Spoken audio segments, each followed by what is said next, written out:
Universal Basic Education Commission has brought before your esteemed committee. With your permission, Mr. Chairman, sir.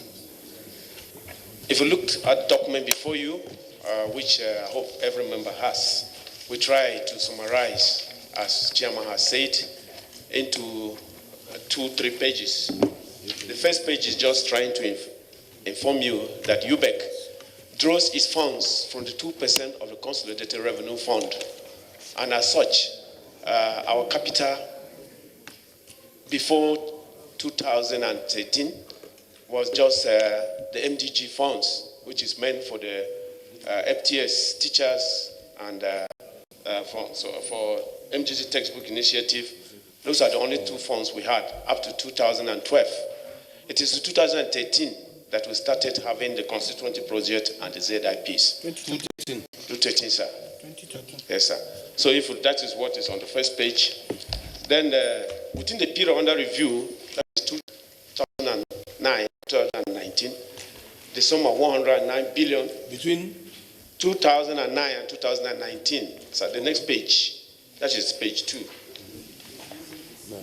I'm using this, sir. I know. Okay, yeah. The sum of 109 billion 277 735 318.63 was appropriated to the Commission by the National Assembly. That is contained from page 1 of this submission. And the details of the budget is also provided as Appendix 2. That is from page 5 to 63. I'm just summarizing, sir. Then funds released through 2009 to 2019, the total release for the period was 74 billion 347 726 917.53, representing 68.04%. How much was released?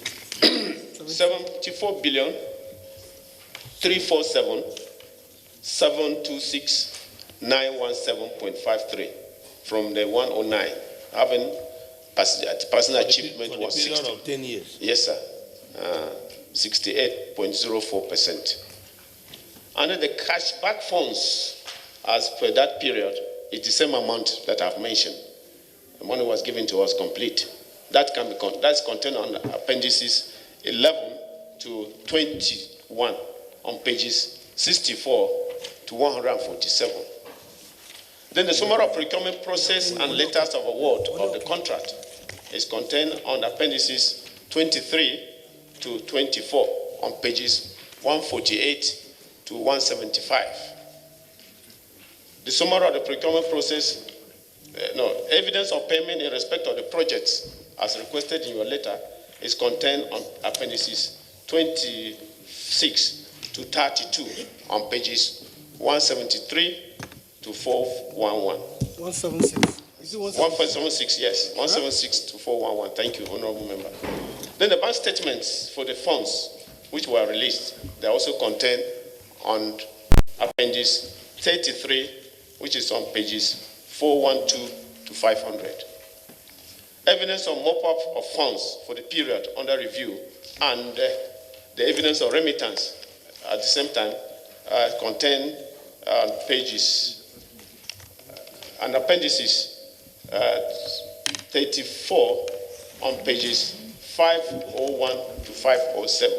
The two are together. The evidence of mop-up and the evidence of remittance of unspent FGF fund via CRF is there.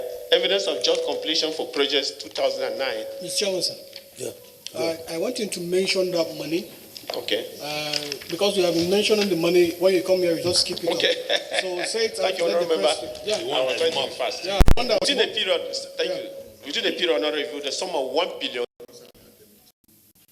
25 million 516 944.71 was mopped up by the Office of the Accountant General of the Federation under the mop-up. And then the remittance of the sum of 307 million 690 401.81 being on stand balances for the period under review were also sent back to the CRF through the Accountant General of the Federation Office. The number 9, evidence of job completion for the period of the jobs. All jobs awarded by the Commission for the period 2009 to 2018 were completed except for few projects. which is 2000, which is they're still ongoing because we still have funds that were released to us just in December to complete those projects. And for 2019, the procurement process is still on. They have not actually started work. The letters are being expected to come out in 2019.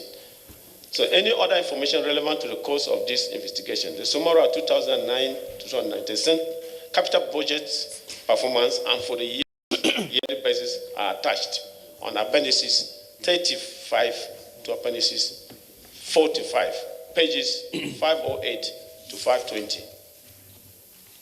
Honorable Chair or distinguished members of this committee, this is our submission. Kindly accept the assurances of the Executive Secretary, Dr.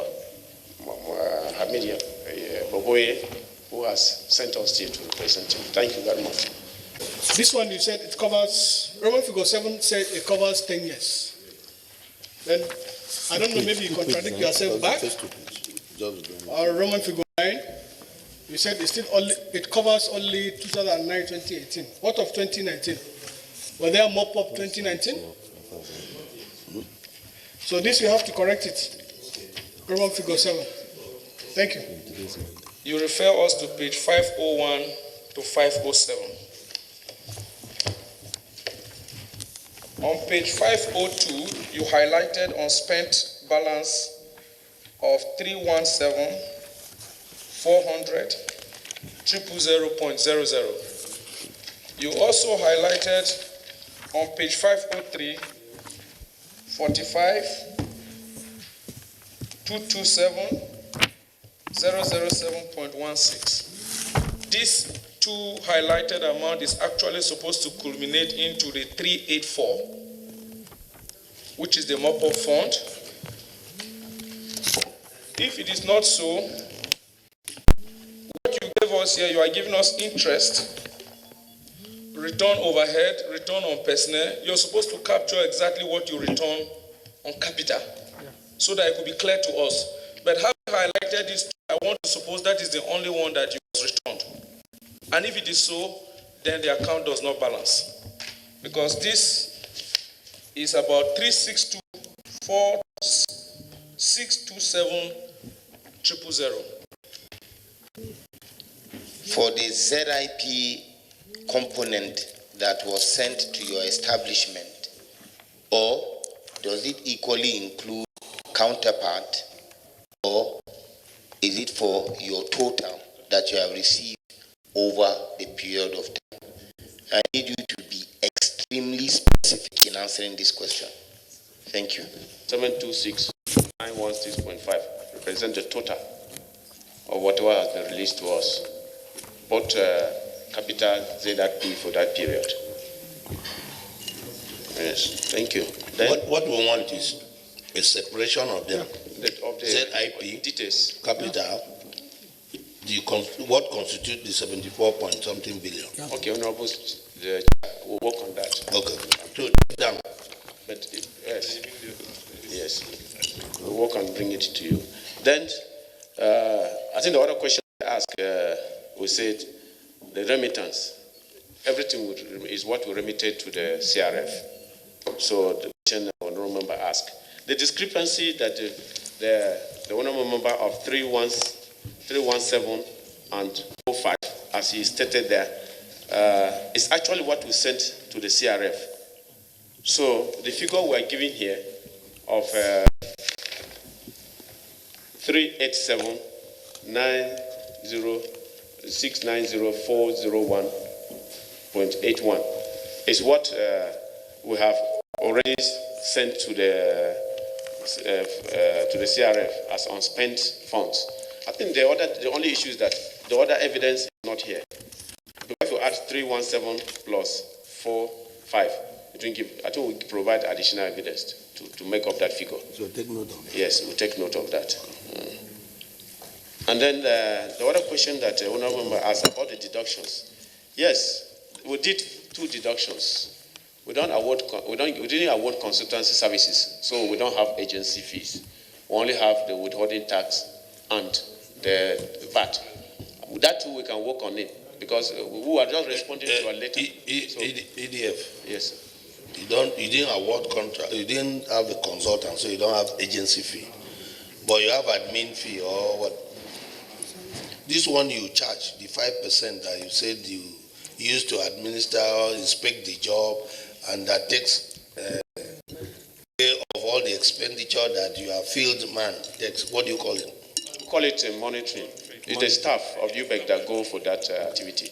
What is the percentage for the monitoring? No, the funds is given normally is from the funds that is given to us from the. It's a different allocation. Yes, it's a different location. The money state clearly what is for the monitoring and admin fees. But what we have from most contractors is that you take 5% for monitoring.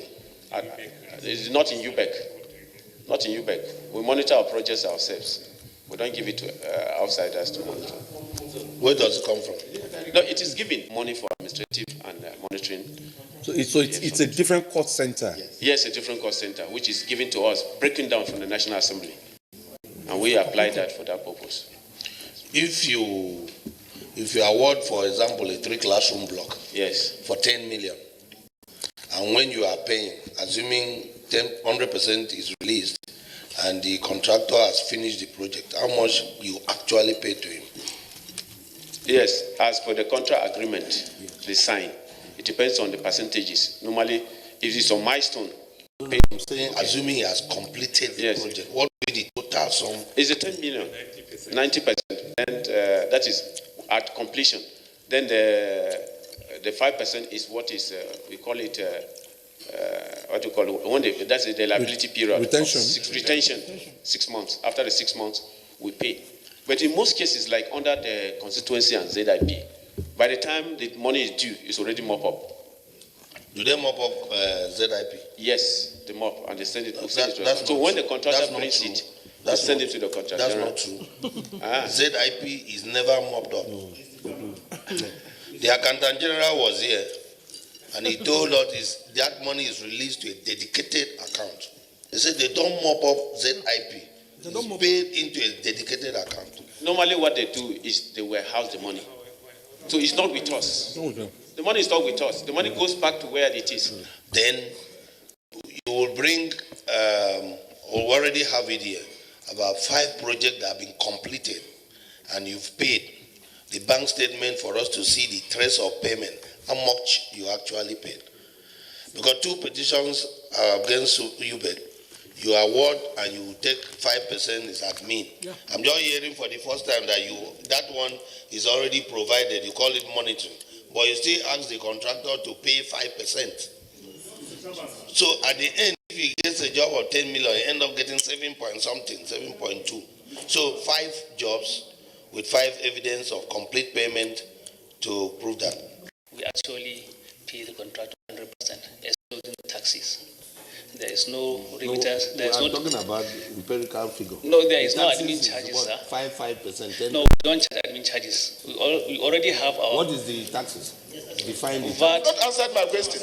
VAT 5%. No, I'm coming to that, sir. 5% VAT and withholding tax. Those are the.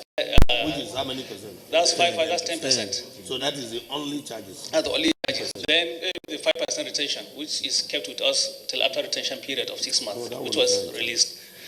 But there is no admin charges. We already have our 2% embedded in our constitutional revenue fund that is being released to us through our releases from the National Assembly. So we use that to monitor our project.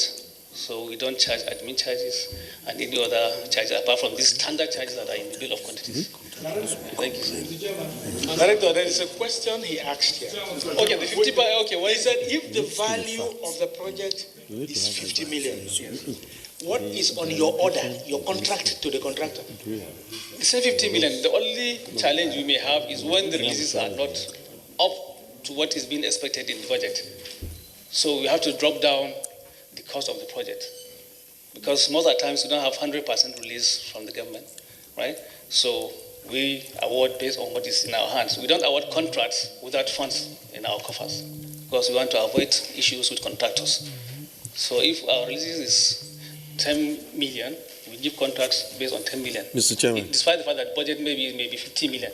You're right to that. Thank you, sir. I think from what Reverend Fulata asked, For example, if it's 50 million, they get wins at maybe 37 million. What happens to the balance of that fund? Do you write to the honorable member or you just keep it? We hardly had any year that we had 100% release for constituency project. Actually, you didn't get what he said. No, I understand. Try asking. Yes, I think he was trying to ask if a contract is being awarded and it's less than what he has, what was voted for his constituency funds. Right? I hope I'm getting you, sir. We do award based on our available resources. I don't know if you get it. If we have full releases, we award contract based on that, based on the release, based on your constituency fund allocated for your projects. Chairman, if I might just ask, can they just supply the award letters? We'll have more information from there. All? Your award letters are here. We requested, not some, we asked for all. You cannot change the content of a written document by oral narration. So, Mr. Chairman, sir, I've listened to the interactions. I'm aware that, yes, funds may be aroused, but they will still be within the confines of the Accountant General of the Federation. It is the Accountant General of the Federation that needs to come and tell Nigerians what they have done with the money. Because we know we are aware of all the interplay. They need to be situated, they need to sit down here and tell us what they have done with the funds appropriated, which were moved up, which were not utilized. However, the NDA also holds us a duty to explain, to justify the utilization of taxpayers' money. Yeah. More importantly, funds that were meant for projects in a various constituency. And what Honorable Fulata is saying, sir, which is an experience that most of us have, gone through, is that, okay, out of the 50 million naira that have been appropriated for a particular project, the executive will come and say they're only implementing 40% or 50% of same, or let's say 80%, like in the case 2015-16, in the last in the 8th assembly, the paradigm was between 80%, 75, 80%. So when 80% is given to be expended, the contracts you award are often less than 80%. Give and take, there are variances of 5-10%. So the question is, where is the money? Where is that fraction? What do you do?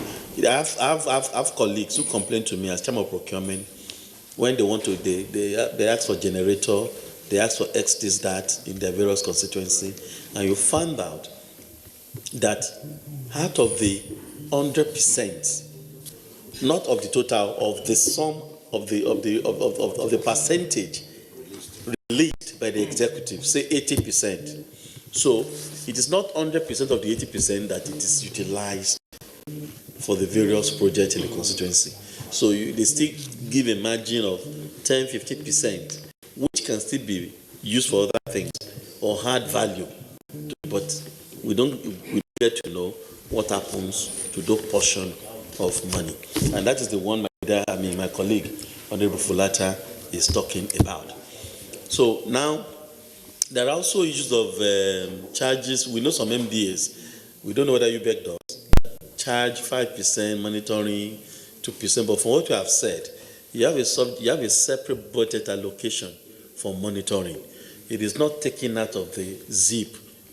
So now the issue, what I'm appealing to my leader is that we need to match records by records. So even when I saw the volume, the size of this your submission, I was a bit afraid, but I don't get scared by size of documents, because some of us we like reading, so we can devour, we can interpret what is inside the document. So I was a bit going to say that, okay, when was this document submitted? I'm made to understand it was submitted on Friday. Then you brought it on Friday, and today is Monday. And Friday, Saturday, Sunday, most of us were not within the precincts of Abuja. I know some of my leaders who traveled for holiday, they came back because of this hearing. That this document is a document we need to dissect properly. When you look at the volume of UBEC operations, we need to dissect, you need to understand this document properly. And so, if any of us, my colleagues, have any issues, questions, maybe based on petitions that we've received, then they should also bring it so that we see it, document, we can now be able to do justice. But Accountant General of the Federation must be here. Because those funds were aroused. Yes, they may be in your ledger. They may be in your ledger. We know that they are within the confined control of the Accountant General. That it takes you extra effort to get the money out. That much we know. Yeah. That much we know. But that margin of 5-10% of the 80% of our zip, we want to know what has happened to those money. Because those are spent budget funds that were released. Where is the money? What has happened to them? Yes, you are taking note of it. Mm-hmm. And Mr. Chairman, sir, let them not mistake to think maybe we're only looking. I think you're on first line charge. Yes. So aside the zip, capital. Aside the capital that will give you, even your own money, the 2%, what contract of it in it, isn't it? And that's why you collaborate with states. So that portion too. You utilize all?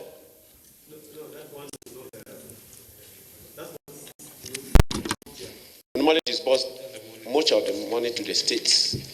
A state like Kwara has about 5 years. The money is still with us. Is that normal under accounting parlance? No, is that normal? How is it normal? Excuse me, define the financial. Excuse me, sir. Define the financial year. A financial year is 12 months. So, if in year 2019, for example, this parliament, after Mr. President must have laid the budget, approved the budget, and gave that 2% in the budget. So, once the 12 months lapse, you mean so you still keep the money, you still keep it to a state? Sorry, sir. You will receive the money monthly, and until December, the money is complete. That state starts assessing. In January, the last December that we got. Then that approach is wrong. No. I'm coming. That approach is wrong. Sir, that approach is wrong, and that's why we have decay in the education system. It means you're operating on cash basis. Yes, I know the money is meant for the state. It means you're operating, excuse me, whether the money is meant for state or for whatever. That is why we have problem in this country. That is why you cannot plan. So, assuming money funds are released monthly, yes, milestone. You can also pay on monthly basis. You can also access money on monthly basis. And that's why your children are learning under the trees. So, that is, Mr. Chairman, then we need to look into your operations. Of course. We need to look at the synergy between you and the state. So a state will fold its hands and wait until after the end of 12 months. And our children will be learning under trees. Yes? You are responding, yes? Yes. Yes. As a rider to that. Let me come. As a rider to it, the house money in respect to the 2% that have not been spent over the years, including the one as at 31st December 2019. Okay, Mr. Chairman, a question. We know the state, they have to bring their counterpart before you release their money. Isn't it? So I'm asking you, those funds are yet to be released. There has to be, how much is with you now? There are other components, because I don't have the actual figure here. What is it? What is what your investment in treasury bills? No, we don't invest. You don't invest in treasury bills. You don't have any investment at all. So now, what is the balance sheet as a date? How much do you have in test account? Yeah, how much? It's about 140 billion. Mr. Chairman, that's why I said we need to work with records. The account of UBEC, the balance sheet as a date. Yeah. Certificate of balance be furnished to this committee. Similarly, Mr. Chairman, sir, May I also request, apply, that a similar letter be done to the Accountant General of the Federation so that they give us total releases made to UBEC and what is the balance in their books as a date. So that we can, sir, we're asking this. You know, sometimes when we engage you, some of you don't like our faces, you don't even like coming to Parliament. But sir, we engage you because we want to leave legacies behind. Yes, the way and manner you structure, you operate with states needs to be looked into. There's a problem. There's a problem. Honestly. Is that what the act says? It says until we're satisfied. So and they ask us to is keep it the funds. the wish of us that the two requests granted? Yeah. Carried? Carried. So clerk, take note. Thank you, Mr. Chairman, sir, and our leaders. I'm very happy this committee is really doing the work for which was set up by His Excellency the Speaker. And UBEC is also responding to the stress tests. Nigerians believe that it is this 1 trillion that was released. And the issue is that the National Assembly have not done anything at all. So please, I want you to repeat clearly on record, what are those deductions that you make? So that first Nigerians should know that it is not whatever amount that is given that is remitted to us. That is not the truth. That is one. Two, I want to know, do you deduct stamp duty? Is there any stamp duty deductions? What of Bill 1? That's what's called Bill 1. That's contract administration. It's also done. Let's be specific so that we can be able to talk to records. So clearly tell us the deductions one by one to have it, because this one that somebody is asking here, and people are not getting it straight. Sir, look at your records. You mentioned two: withholding tax, VAT. Talked about Bill 1, talked about stamp duty, and what have you. And as he said, if you have 50 million, I agree with you that since I even came to this National Assembly, I have never had my ZIP released 100%. I agree with you. I have no problem with that. But we are talking of percentage. So if it's 50 million and let's say 50% of 50 million is released, what am I expected to get on my our letter? And what is left? Please, these are the clarifications. Thank you, sir. Yes. I wouldn't want you to give an oral reply to that for monitoring, and therefore it has nothing to do. Put it in writing. Okay, Doctor. 70% before they can get access any other funds from us. And we have to go for financial monitoring too, and make sure that there's value for money, that this money released to you, you have used for that purpose. So the problem is not us. If a governor puts his money up to 2021, we can give the money monthly as he comes. But he must bring his action plan. We want to know what he's going to do with the money. It's not that you should go and determine what you want to do. You want to do this, do construction, and you're going to do renovation. We go there, we don't see it. So always want to be careful, since the money is given to us on trust. We have conditions that have been laid down for it to follow, so that we can get this money. If the governors or have the political way to give this money to us, we have no problem releasing money monthly. We'll be even happier because we don't want to be keeping money. The money is even in the central bank. So anytime they give the money, we'll release the money to them monthly, as provided they have gotten the action plan right, and we're going to see the projects that are being executed. So if that is going to happen, we will have no problem, sir. No. You see, if you arrange in such a way that the states should adjust their work plan. The executive chairman of the Universal Basic Education Boards in the states. Honestly, sir, they will tell you that, look, we can't force our executive governor to do that. They make their own counterpart. Yes. It's the executive governor that determines that at his own convenience. And the commission has a limitation to how far it can do that. But we talk based on the act that established the commission. The commission holds a quarterly meeting with the executive chairman of the SUBEPs. And they will always say, look, find a way to do advocacy visits to these governors, and we try to do that.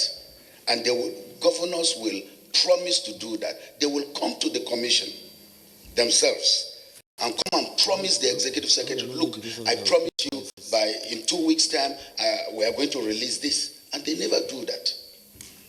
So the commission has a limitation to that.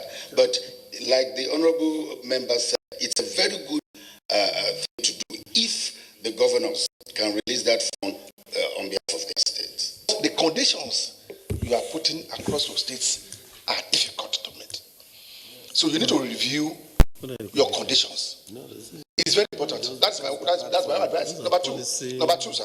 With this your document, sir. We are here to assess the performance of your capital project and our ZIP. Throughout your document, I have not seen where you have a list of uncompleted or abandoned projects from 2019 to date. Are you saying that all projects you have awarded have been done? This is what we can do in Nigeria, that yes, we have, those jobs are really, they have been done. So let us have a list of those projects. Maybe they are abandoned or they are not done, so that we can assess whether this thing is moving fine or not. The area we are concerned about is the appropriation we've made to you for capital projects, whether for ZIP or not. What have you done with the money? What is the percentage of funds released to you? Out of that funds released to you, what is the percentage of it that you released? The difference, where are they? And based on what Honorable Namda said, everybody is thinking the Parliament has taken 1 trillion naira. Documentarily, we want to see what is the percentage, relatively as it concerns UBEC. What is the percentage given to you? What is percentage of utilization, and then refunds to CRF? That's what we want to. Then when we say that, then we can now move to other issues. Value for money, project audit, then we can begin to see which project has been abandoned, which one has not been done, So, thank you. Honorable members, before we go into the issue of the state, we have asked that give us the list of the funds that have not been released to states, which we will categorize as unspent for now. The conditions we will know. Those in favor that we give them another time to enable us study this document properly, because Doctor just observed that letters of award is not in it, which we required, and you people told us everything we required is in this document, which if I want to collaborate with my friend, you are lying on oath. Because you had told us earlier that everything is here. Only to come and accept that the letter of award is not here. The committee directed affected ministries, agencies, and departments of government to furnish it with all required documents to ensure a thorough exercise.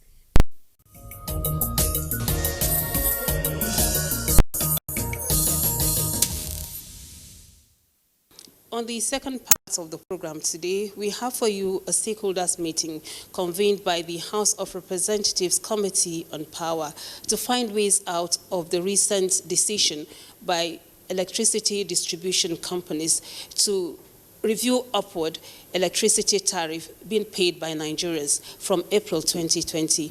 During the meeting, members of the committee made it unequivocally clear that the House of Representatives, for now, does not want any upward review of the electricity tariff being paid by Nigerians. The meeting was to address developments in the power sector, the recent of which is the proposed increase of electricity tariff by electricity distribution companies in Nigeria to take effect from April 2020.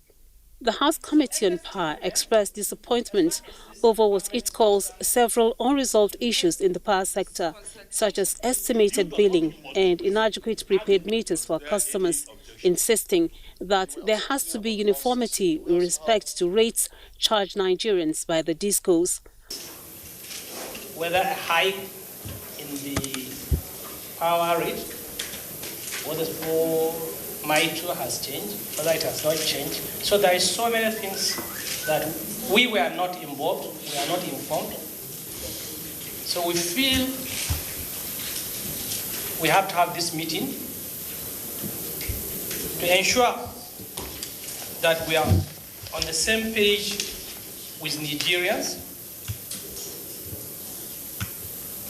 The essence of this meeting is to deliberate on the update on the minor review, and we want to fully know what does that mean. But it is the opinion of the House of Representatives. There are things that are to be done before even we start to think of the review.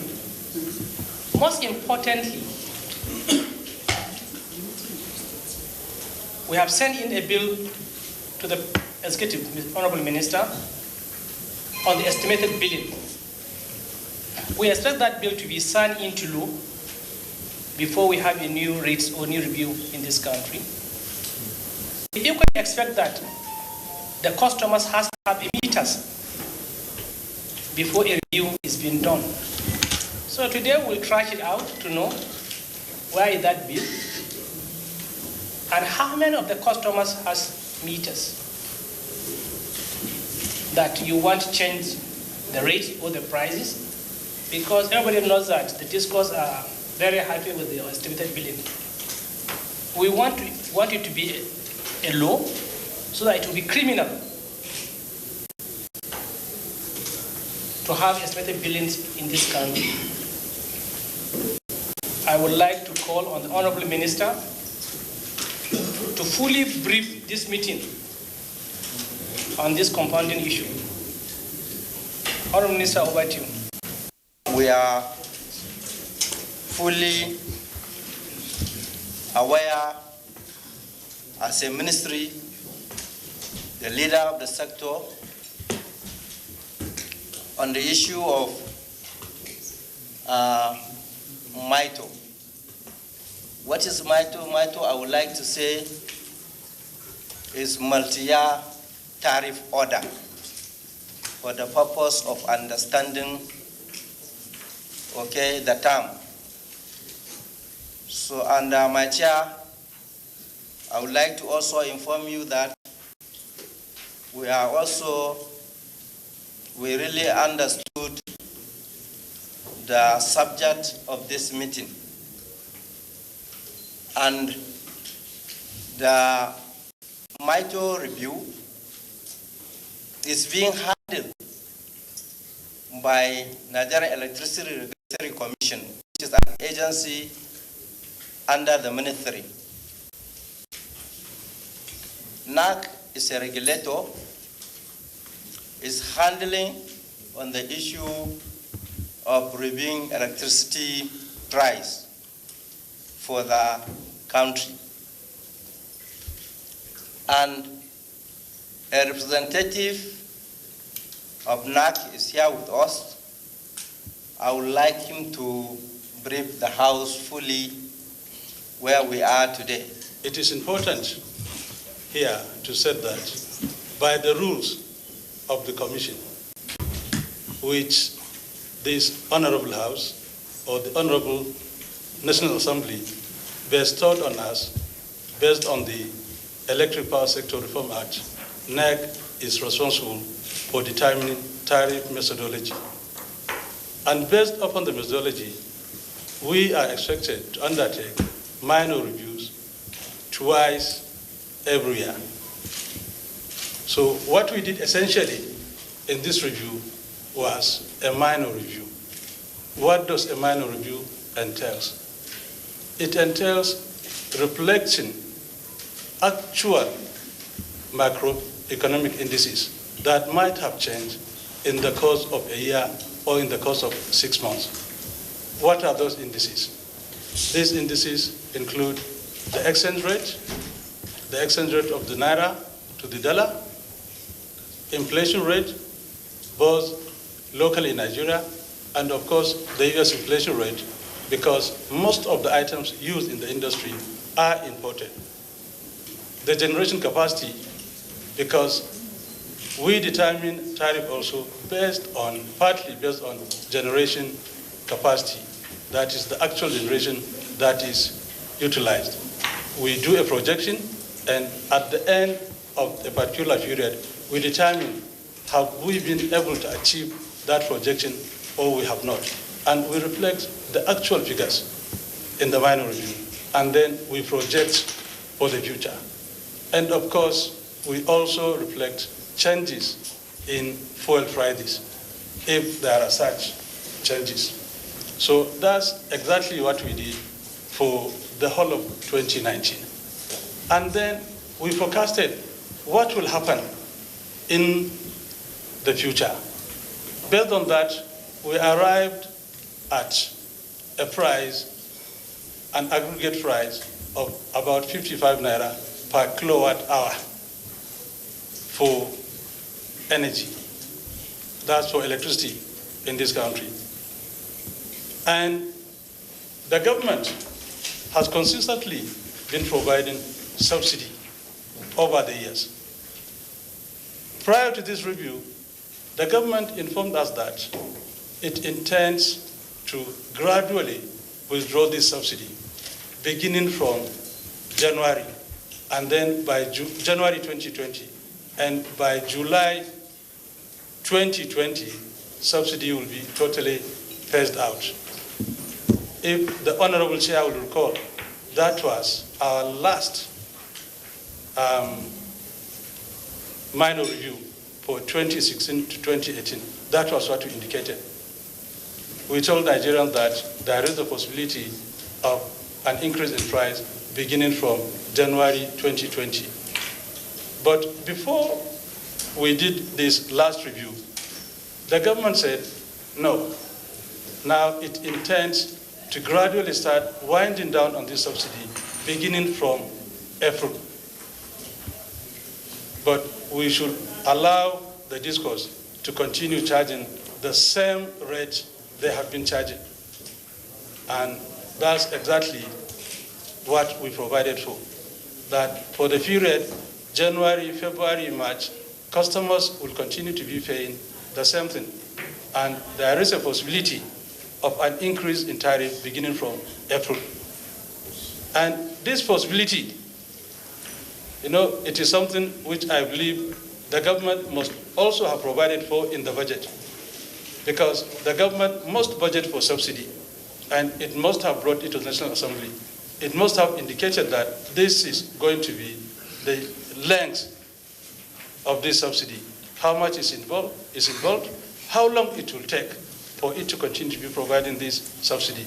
And for us as a regulator, what we intend to do is, in line with our regulation, is to commence public consultation together with the discourse, so that people can get to know these are the parts, this is the situation, and this is the intention of government.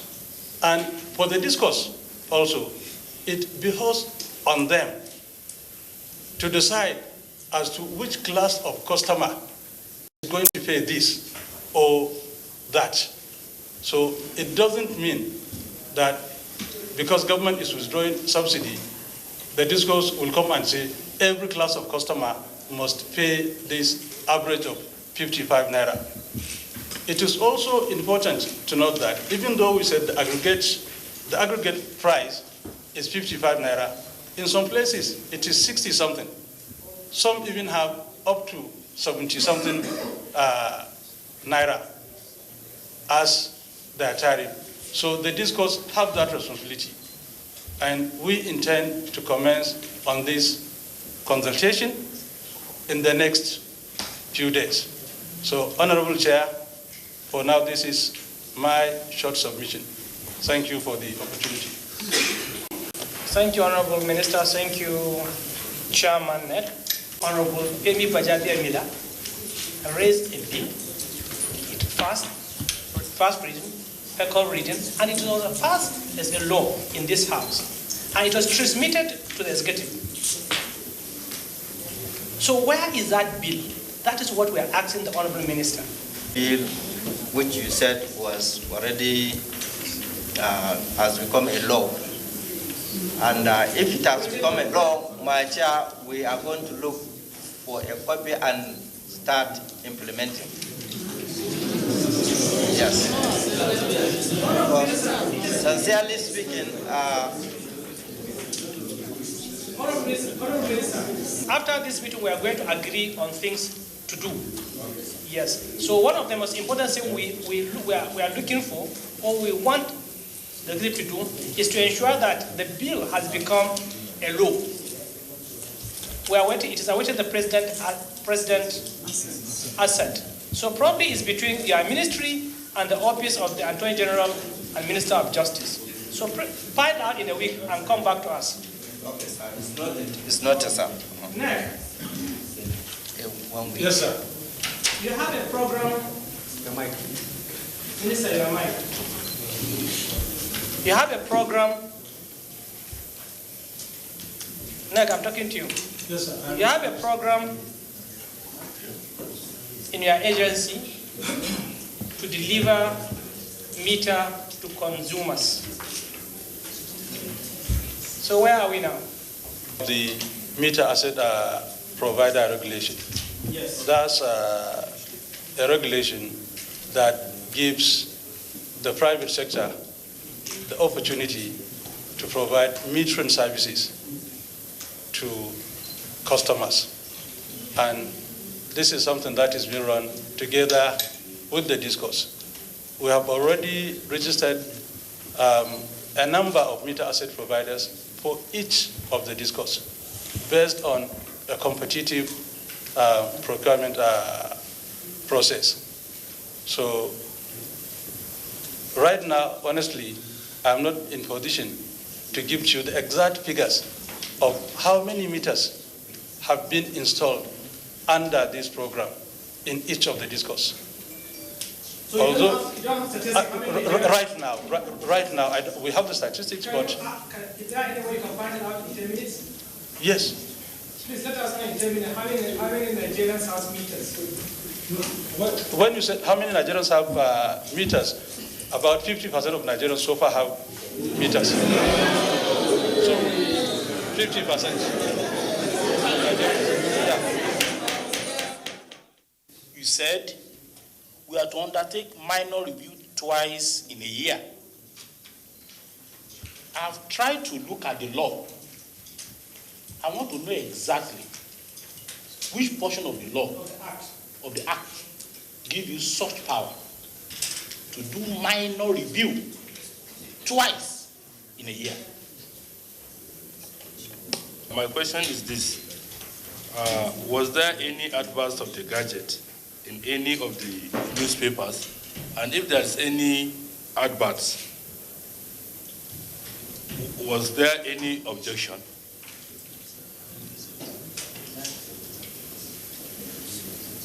What are the questions, sir? Yes, I said, was there any advert? Because all these things, we have a gadget. And before you do all these things, there must be an advert. So my question was there any adverts of the gadget in any of the newspapers? And if there is, was there any objection? I heard in your opening speech, you said discos are to fix different prices.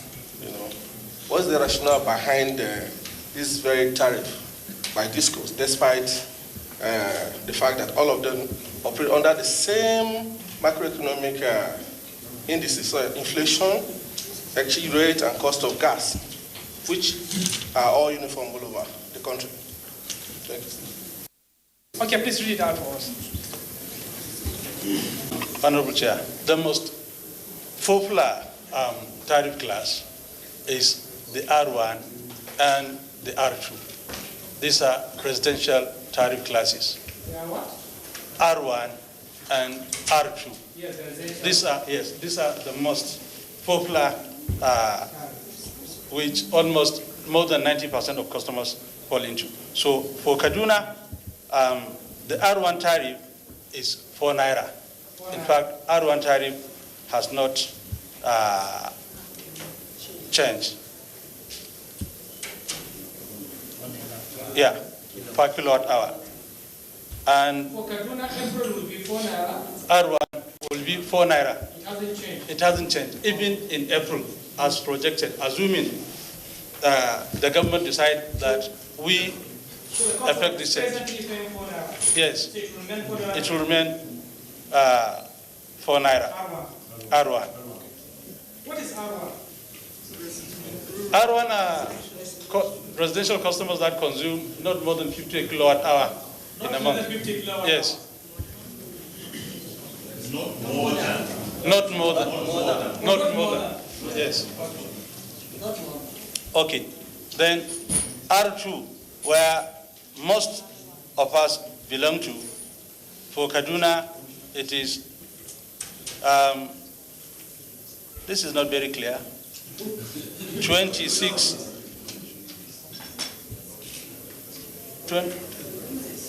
naira 37, and in 2020 it will be the same thing. It hasn't changed? It hasn't changed. R2 hasn't changed? R2 had for Kaduna. 26 naira. Yeah. It's a picture that is sent to me, and it is blurred. That was why I said they are in a better position to even read.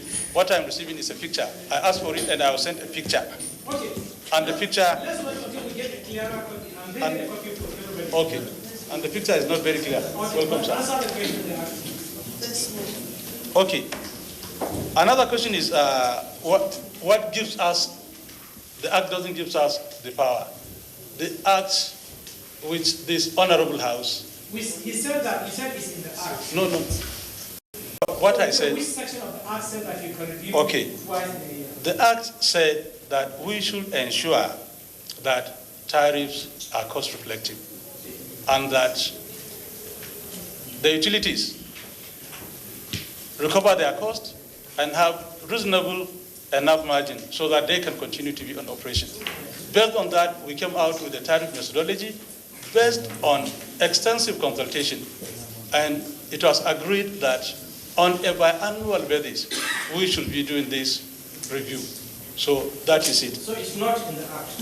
It is, but it is the Act that gave us the power to come out with the methodology. No, you said, so that is it. You said the Act gives you a power to do it. Okay, to ensure that these utilities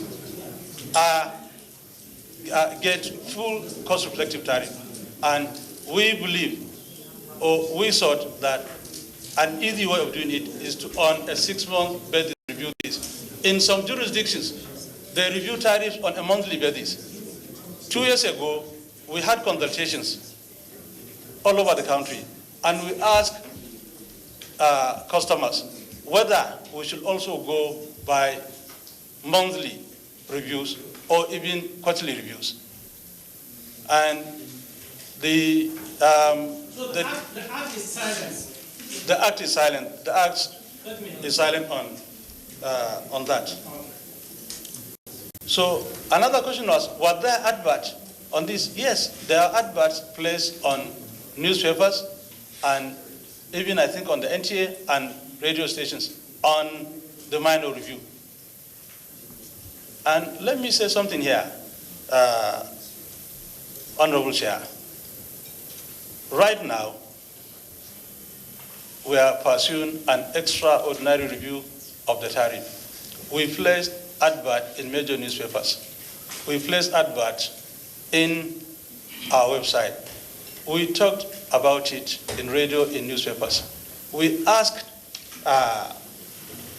Nigerians to question the proposals of the discourse through their performance improvement plan. We asked them if they would be interested in questioning them through a public hearing. And any person interested should please write to the commission and indicate his interest. We did this as far back as September. Honorable Chair, sir, it may surprise you to note that to date, not a single Nigerian has written to say anything about that. It has become part of our habit. It is only when things are done that we come out to complain. I hope we can be able to change. So I'm not aware of this. I'm not saying you are critical of the truth. What I'm saying is that you are not taking us along. And if you have an evidence of the publication, you can forward it to us. We'll be very willing. We'll formally do that. Yes, we'll be very willing to help you do your work. There are 360 members in this house that represent Nigerians. It's a very easy way of communicating these kind of things. And every day, I receive an average of 50 petitions on the discourse in my table, either individually or through their legal representation. And you're supposed to be the police of the discourse. So if you do things without us, we'll not. I'm sure Nigerians are proactive. If they are carried along, Nigerians are complaining now that they are complaining about the manner of review. And I'm equally complaining because I know that I pay expected billing. Thank you. what happens is that some discourse or some customers, of course, it still obtains now, are cross-subsidizing others. But when the government privatized and these companies were taken over by private operators, it becomes difficult to impose the same thing because each company has different costs and each company has different level of losses. And this cost, which loss itself is also a cost, are major components of or in the determination of these Fridays. So that is why we have different Fridays. They all have different costs. Now, have you ever, in the course of this review, and considering the Nigerian economy, had a downward review? Because to me, review does not mean you must be increasing. Have you ever had a downward review looking at Nigeria's economy? Thank you so much. The projection was that over time, Fridays are going to come down. So what happened? We have an exchange rate of 150 naira. We moved to 190. We moved to 305. So what do we do? So it means automatically, instead of these Fridays going down, they were going up. So it is not a reflection. I mean, it is a reflection of what obtains in the economy. We also made projection that capacity utilization will improve over the years. Unfortunately, due to a number of constraints, both on the side of DISCO and on the side of TCN, we haven't made much progress in terms of that. We have always been hovering between 3,000. Increasement of development in the discourse and TCN. Okay. What I'm saying, our projection, like last year. The discourse lack the capacity, they are not growing? Capacity in terms of their ability to accept energy or power and deliver to customers. And for the same thing, for the DCN, the energy. The generation companies can tell you that at any given time, probably they can be able to declare 5,000, 6,000 megawatts. 5,000, 6,000 megawatts. And then, Honorable, if I can, before he does that, and then TCN is supposed to dispatch that based on nominations made by this discourse. So you find that we have some sort of mismatch. Where the discourse need this power, TCN may not have the capacity to deliver. Where TCN can deliver this power, discourse may not need that. So, and these are something that right now the government is trying to work on. I think there is a committee that is working on that within the commission and even in the ministry to see how can investment be deployed to fix this. If I understand clearly, what you are saying, that the discourse lack the capacity to accept the power or the energy sent to them. Or when the generation companies generate so much, TCN may not have the capacity to transmit. Am I correct? Let's say TCN is saying they can be able to dispatch up to 8,000 megawatts. But you know how this thing operates on a daily basis. Let us take a case today. Yes. Come. Yes. Give us a case today. Okay. Kano. Let's say Kano maybe can tell you that they will need, let's say, 400 megawatts. But for the fact that there is only one line going to Kano, it will be difficult to deliver that. Assuming, I'm just saying, So it means I don't have the actual facts. It's TCN problem, it's transmission. Yes, assuming, yeah. And even if they deliver that 400, TCN deliver that 400, maybe they need 50 in Nasarawa GRA. But TCN may not be able to deliver to a station that can handle that. So it becomes difficult, but probably they have somewhere, maybe in Udil, they are supplying 50 megawatts. So Kano may not need that in that place. So they may decide not to take that because they don't have need for that or for whatever reasons. So yes. So those are Nigerians are paying for what they do not consume. What is the fate of the 213 billion stabilization fund being provided by the federal government to market operators? Have they accessed it? And if they did, has it made any impact? That is my question. Thank you. The tariff applied for power supply to the neighboring countries, especially Niger Republic. And you were also talking about losses. Do we also have losses on that line also?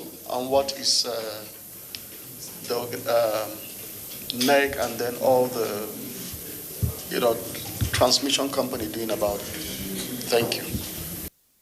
Current tariff per kilowatt, 21 naira, 26 naira, 37 kobo. New tariff, 33 naira, 06 kobo. Difference, 6 naira, 69 kobo. What does this mean? I don't know why you do that. What we have in our website is we showed everything, average tariff, everything. What I read, what is A number of people are circulating things, saying that it is from NEC. I have seen one that they are showing all over. This is it. This is the tariff. This is that. Where is the one from you? It is there in the website. I read it, Honorable. I said what I have was a picture. Unfortunately, I cannot. If I have been told that these are the things you need, I would have provided this. Why did you send us a copy of this communication? We're working on what we have. Honorable Sir, we will send it formally. And Honorable Sir, I wish to say that one of the commissioners is here. We will make that available to you. No, Doctor, we want it for this meeting. We want to know the new tariff. We want you intend to implement in April. Where is it? We want to look at it. Why is it? That is not from NEC. They just picked something and wrote whatever is fake. So can you dispute that? Yes, of course.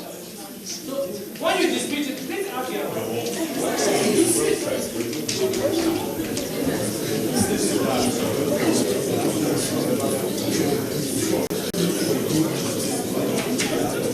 Honorable Minister, did you provide any subsidy in the budget?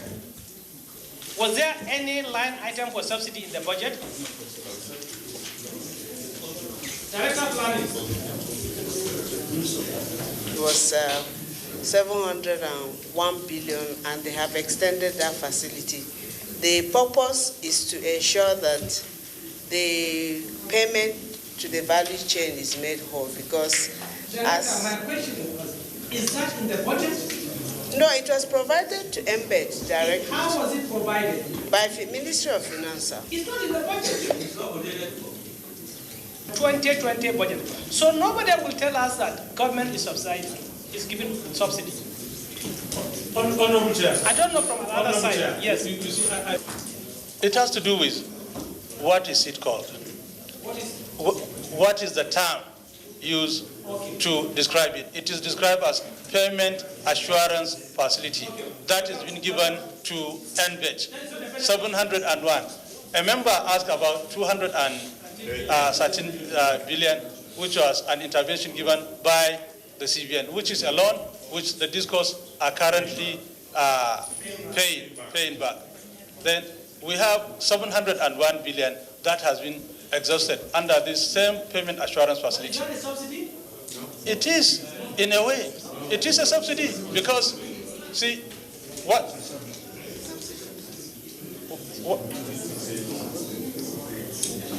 happened, Honorable Chair, is that a price is 55 naira, and the government is saying pay 32 naira. The difference between 55 naira is 32. That is what the government is paying under this payment assurance facility. And NBED used that to pay generation. So everyone takes his money or what is due to him in full. Honorable Minister, is that true? My child, it is true. Which law did you use to move it? Because this is the existing law. Is it done illegally? Was it illegally done? What gave birth to MBED is Power Sector Reform Act of 2005. And lucky enough, I was part of the Presidential Task Force on Power. The first meeting, I was opportune to be part of it in 2010. It took us not less than 9 months to develop the roadmap for the power sector reform. So Power Sector Reform Act gave birth to MBED, NAC, REA, NEMSA, NEMCO, all the agencies under Ministry of Power, including TCN. My chair, what we know is MBED is under power sector. However, from presidential directive, we also read in papers, yes, and we received a directive, presidential directive, that MBED is moved,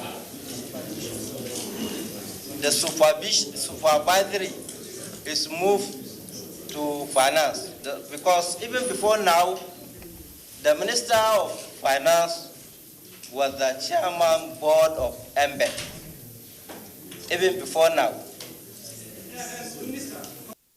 This law is yet to be repealed or reviewed. So MBED still remains, as far as this parliament is concerned, in Ministry of Power. Unless, of course, we change the law. About this power tariff is the nightmare of every household, I believe. And making this, the management of NEC mentioned that they reviewed this tariff twice every year. By making all these efforts, have you ever made consultations with stakeholders, and how wide? Because I think the idea is that we even need to, as Nigerians, be educated about all this tariff, upward, downward, and then what we are paying, how we are going to do it. Because sometimes people now even want to have the meters, but they cannot have it. And people are being, they pay tariffs indiscriminately, like just arbitrarily, or I don't know what word I can use for that. Because the management will just say, you will pay 40,000 this month, another month it will be 60,000, another month it will be without any basis. So I think these are things that we need to know. And the consultation is very, very important. Or is it just that the management will just sit down on its own and say, okay, we are reviewing the tariff award. So we just want to know if consultations are being made and how wide it is even very important. Thank you. Proposal for an upward review of tariff beginning from April. In the next few days, we will start another round of consultation. And let me reiterate here, just like I mentioned earlier, that this is a government decision.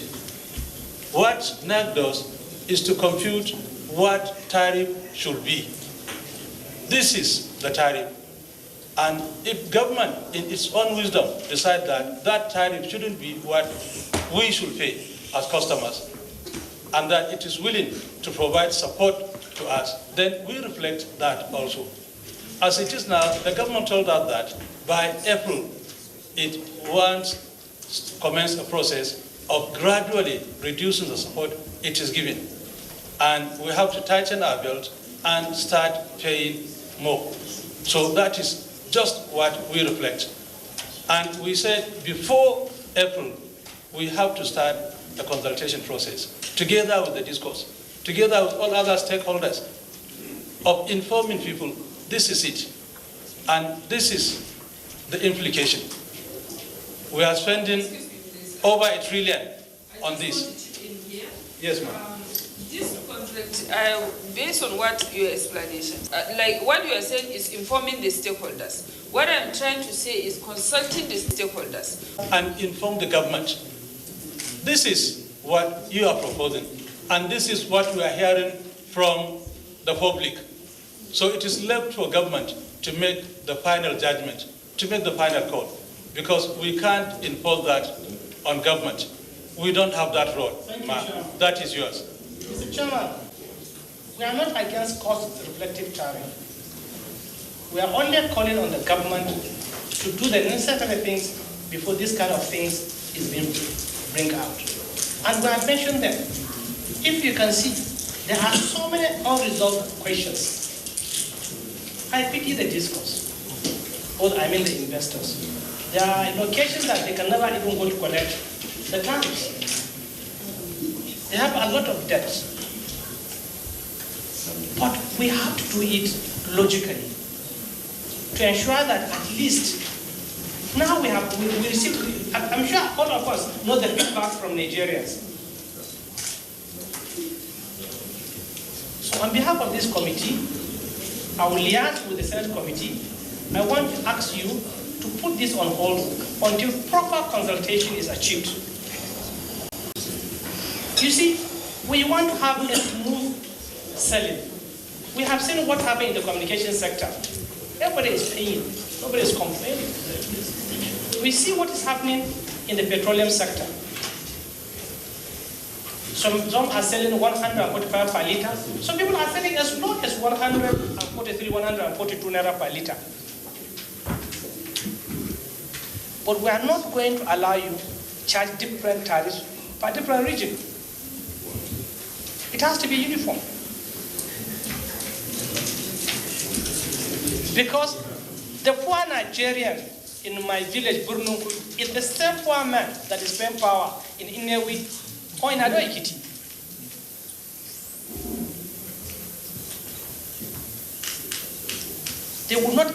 People will not understand. You have to do a lot of media work to ensure people understand what you mean.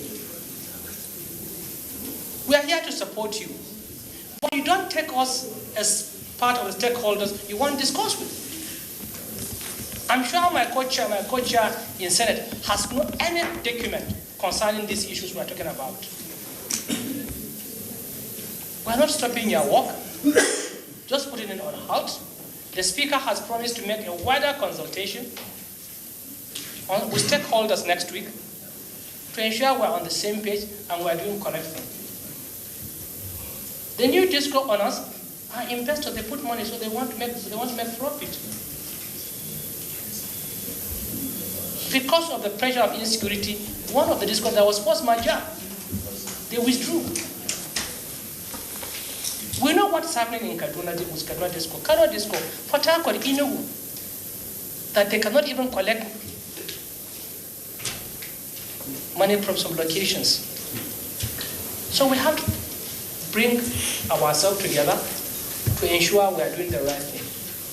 But when we wake up in the morning, we hear tariff review, whether it was by cable network news or by, we'll believe it. Because there is no information from your side to us.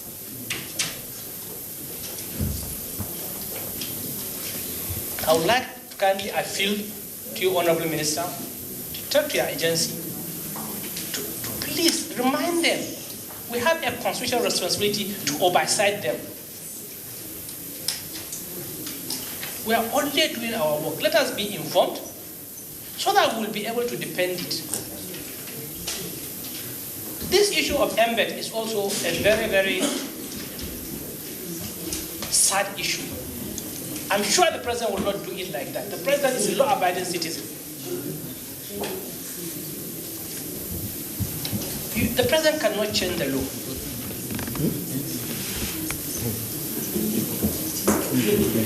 So we must remove politics from our work.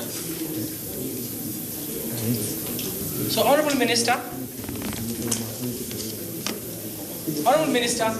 the committee is directing you to send all the necessary correspondence concerning the MITO to the National Assembly, and we are directing you to halt all any further activities on it until when the Speaker has finished his consultations when the House returns.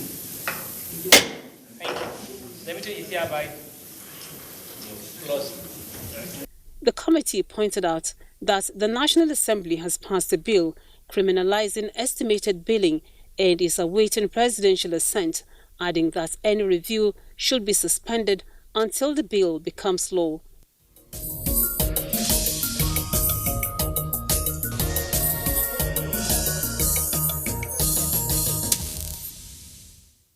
And this is where we come to the end of the program for today. We thank you for your time. Do join us same time next week for another episode.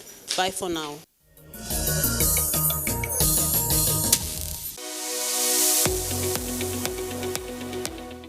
All persons arriving from China or any country that has a major outbreak is advised, if they have no symptoms at all, to self-isolate, meaning that they stay indoors in their homes for at least 2 weeks.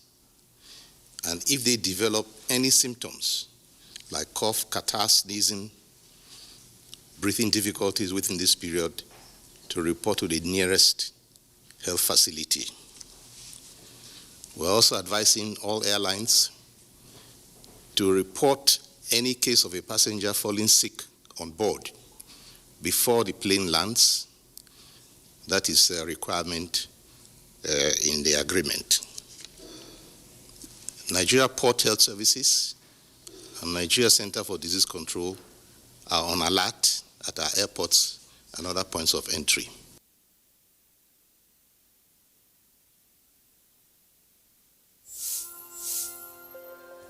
My name is Balaunti. I'm the Managing Director of Petroleum Product Marketing Company, a subsidiary of NNPC. There are significant price discrepancy between Nigeria and its neighbors across Africa. There's a discrepancy of between 150 to 250 naira. That creates an incentive for arbitrage, whereby smuggling triumphed by taking petroleum products across the neighbors so that they can be sold at higher price. While the smugglers are making the money, Nigeria is paying for it. And that payment is distorting everything that we do in terms of planning, in terms of our ability to fund, and thereby taking money that is meant for development. The introduction of this Operation White will have a reduction of close to 6 million liters on a daily basis, which if you take an average of 150, translates to a saving of over 1 billion naira every day. That is the benefit of Operation White, and we have started seeing the great benefit.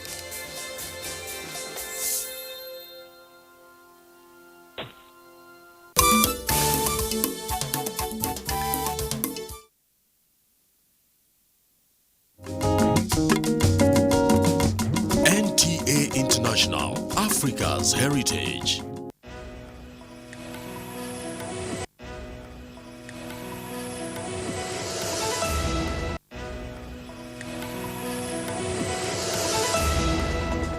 I'm Esther Gido-Yuat. This is Africa 54. Retired NBA superstar and international basketball ambassador Kobe Bryant and daughter Gianna die in a helicopter crash. We'll have the latest. Zimbabwean families trek to unsafe wells as taps run dry in the drought-ravaged southern African nation. And accounts emerge of U.S. President Donald Trump allegedly telling former National Security Advisor John Bolton that he wanted to withhold aid to Ukraine. We'll have the details.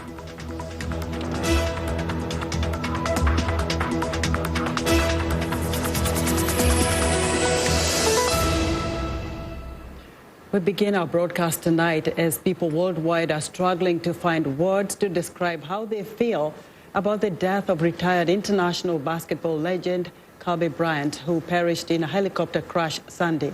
He was 41 years old. Bryant and his 13-year-old daughter Gianna were among 9 people killed in the hills of outside Los Angeles. They were on their way to a youth basketball tournament. Bryant was known to use a helicopter from his home to games in Los Angeles to avoid the city's notoriously bad traffic. The LA County Sheriff's Department says an investigation into the crash is ongoing, with federal officials helping U.S. President Donald Trump tweeting, quote, Kobe Bryant, despite being one of the truly great basketball players of all time, was just getting started in life. The loss of his beautiful daughter, Gianna, makes this moment even more devastating. Melania and I send our warmest condolences to his wife, Vanessa, and the wonderful Bryant family. May God be with you all. Former President Barack Obama also tweeted that Bryant was, quote, just getting started in what would have been just as meaningful second act to follow his basketball career. Stars from other sports, including the NFL's Tom Brady and hockey's Wayne Gretzky, also expressed shock. Thousands of people gathered outside the Staples Center in Los Angeles, where Bryant's Lakers played their home games. He spent his entire pro career with the Los Angeles Lakers, winning 5 NBA championships. For more perspective on Kobe Bryant's life and legacy, I'm joined in the VOA studio by reporter Czech Tiero. Czech, who is an accomplished basketball player, having played in the NBA Summer League, and as someone who once met Bryant. Czech, thanks for coming into the studio. Thank you for having me in the studio today. A very sad day for the sports family, and I believe the entire family. Very shocking. Now, you met with Kobe Bryant. You spoke with him. What do you remember about Kobe? What I remember about Kobe, when we came on the summer league practice, his helicopter landed on the top of the roof, and everybody was shocked. Everybody was like, "Oh, this is how Kobe pull up," you know. And it was a dream come true for a lot of us in the gym. And they cut the half court for him to practice. And we practiced the whole half court. And after we're done, they asked him, can he say a few words to the young athletes? And he asked people their age. He believed on 10,000 hours rules in the gym. And he really believed 10,000 hours, if you want to be like him, you have to have 10,000 hours in the gym in order to be like him. And he said 10,000 hours, that's 10 years of your lifetime, that's 20 hours a week in the gym. And if you think you haven't done much of that in your career, this is not for you. You know, he was a very committed person. He see basketball more than anybody, any person among us thought of. This could be something that, you know, he committed to himself as a millionaire. And he had a killing instinct in basketball, so it's something called killing instinct. He had that even though he had everything he wanted in life. You know, so that was my memory for him, and it really teach me how important this is if you want to be like him. And you were only 16 at the time. I was about 20-something after 23, 24, yeah. Well, yeah. What do you remember him telling you personally? He looked at you, you are tall, taller than most of the kids who are aspiring to be basketball players. What do you remember him telling you? Me personally from Africa, and you see Kobe, if you're from Africa, this is a long dream for somebody that's not even from here. Because American basketball is very competitive. There's over 70,000 players in America alone trying to go. And I was not the only tall person in the team, but he made me feel like it's doable for me, you know, because it's doable. It's a lot of young African in the NBA right now, which Kobe mentor. You know, a lot of them, I was not able to play with him, but a lot of young African right now and the NBA play with him, and he gave them really good advices about how you can carry yourself. You know, Kobe was just a mentor about how players can see life outside of basketball, also in basketball. You know, he was a good father, and he was a good mentor for everybody in the sport, especially basketball right now. You mentioned him as a professional and as a father. How do you think the world should remember Kobe Bryant? The world should remember Kobe Bryant as one of the greatest that ever did this game. He gave everything he had, and Kobe was a person who played with broken fingers before, you know, and he retired early because of his body shape, because he used his body a lot. And you should remember Kobe as nobody like him, you know. He's just Kobe. He may even himself say, I don't want to be the next Michael Jordan. I want to be the next Kobe Bryant, you know. And that's what I would think like, or the world should see about Kobe right now, because he gave everything he had. You know, it was so emotional to see him going the way he went, you know, and the world was really going crazy yesterday after I saw it, and his friends, people posting about him, and his close friends are murmuring his death through a helicopter crash with his daughter and few members of his daughter team, parents, you know. It's very tragic, you know. It's very tragic for this. Very tragic indeed. It's a sad story. It's a very sad day. It is very sad. Sad time for us. Thank you, Czech, for talking to us on this. Thank you. All right. Czech, thank you very much for that perspective. VOA's reporter Czech Tiero. A native of Philadelphia in 2017, Bryant penned a poem in which he said farewell to the Lakers called Dear Basketball. It was turned into an animated cartoon that won the 2018 Academy Award for Best Animated Short Film. More than 24 people have been injured in Gambia over the last few days as protests calling for President Adama Barrow to honor a pledge to step down after 3 years in office turned violent for the first time. According to the government, Gambian police arrested 137 people during the unruly demonstrations. Barrow came to power after a 2016 election, ending 22 years of authoritarian rule by Yahya Jammeh. However, he has failed to honor his campaign promise to step down by this month, saying the Constitution requires him to serve out a full 5-year term. In response, a movement called 3 Years Jotna, which means enough in the local Wolof language, began protesting last month to demand his departure. Chinese officials are warning that the new strain of virus originating from the Chinese city of Wuhan could be gaining strength and increasing its ability to transfer from one person to another. The coronavirus that is causing respiratory problems similar to pneumonia has sickened close to 3,000 people worldwide and killed at least 56 in China.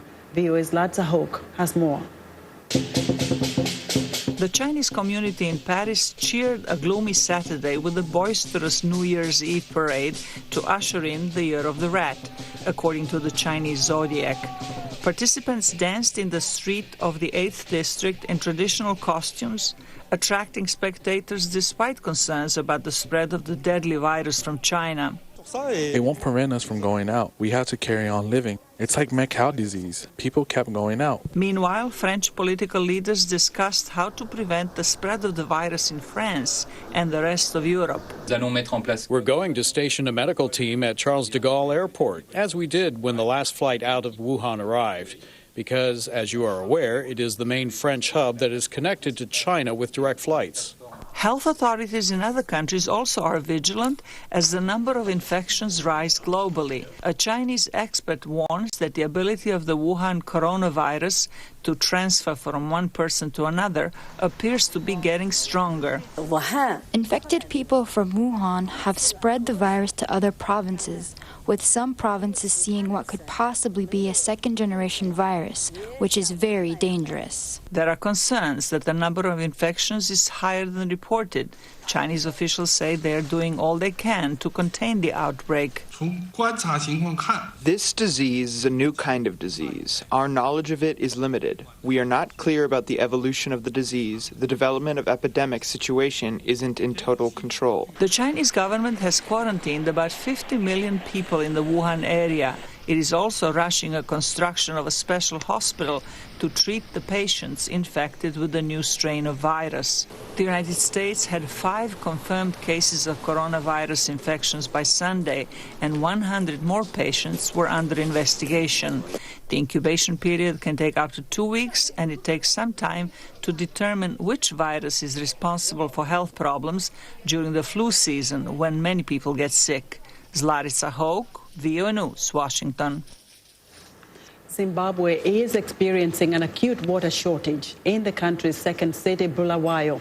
Authorities say they had to shut down water supplies for 96 hours a week, more than half the time, often in 2-day blocks, to cope with a sharp fall in reservoir levels caused by the country's worst drought in years. Now, families are walking long distances to unsafe wells as taps run dry.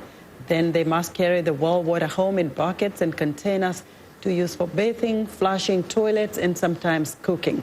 They say they know it's risky drinking untreated water from a borehole used by so many other people, but they are left with no option. Now, for more on this story, I'm joined in the studio by VOA Zimbabwe reporter Chris Gande. Chris, welcome to Africa 54. Thank you. Wow, what a dire situation this is in Zimbabwe. How are families coping? What is their source of water right now? Oh, it's terrible because the only source that is the main water taps that they have in their homes, they make sure that every time when the water is available, they have all sorts of containers to contain the water so that they can be using it. Because now sometimes they're going for a whole week without water. Wow, and this water that comes even through the taps is untreated, or is it treated? It is treated, of course, but there have been complaints of late that it has some kind of smell and it's muddy. It's not as clear as it used to be. Now, how are hospitals coping? Because this is one of, the places where you need water. Yes, it's terrible because that is one of the reasons why the medical personnel has gone on strike. Because they're saying they can't work in hospitals that don't have equipment, including water, which is very erratic. When we had a story, just about a week ago, where even women who are giving birth are going to traditional midwives because there's no water in the hospitals. What are your sources telling you? Where are people going to seek help? Yes, the water, sometimes in some remote hospitals, the relatives of an expectant mother have to bring water so that the new mother can use that water. And in some cases, there's completely nothing they have to do without for some time. What is the government's response to this crisis? The government has always been saying that they are working, they're doing something. And the unfortunate thing is that, most of the urban, especially the urban councils, are run by the opposition. So something that maybe the government is, not doing much so that the opposition who are running the local authorities are blamed for this. Oh, Chris, we hope there will be a solution to this crisis. Thank you very much for talking to us. You're welcome. Still to come, the latest in tennis and football news with Sandy Shomari. We'll be back. On go, please.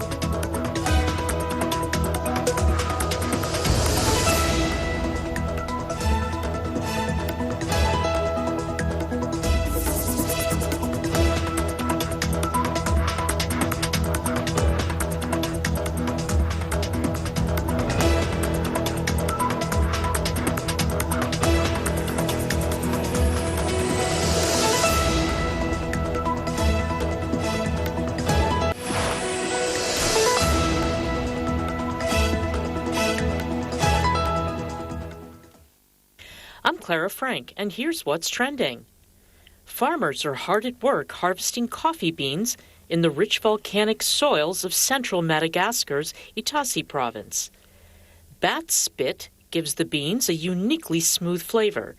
sending demand for an already expensive specialty bourbon Pointu coffee soaring to nearly 220 euros.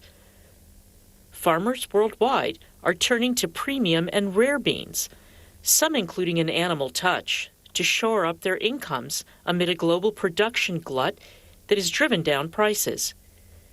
But this may be the first time such coffee is being commercially produced in Africa. Madagascar's animal-enhanced coffee is not unique. Southeast Asia's Kopi Luwak coffee is made from beans salvaged from civet cat feces. Thailand has elephant dung coffee, and there's also a Costa Rican bat coffee. Next up, a new trend for 2020 is physical fitness combined with mental wellness. Nia Technique is a holistic dance fitness class that aims to connect the mind and body, focusing on physical and mental wellness. Nia Technique is a holistic dance fitness class that aims to connect the mind and body. It's part of a body conditioning practice that first emerged in the San Francisco area during the 1980s. Nia combines dance, martial arts, healing arts, and spiritual self-healing. It draws from a wide range of sources including Tai Chi, Taekwondo, Aikido, yoga, jazz dance, modern dance, and Alexander Technique.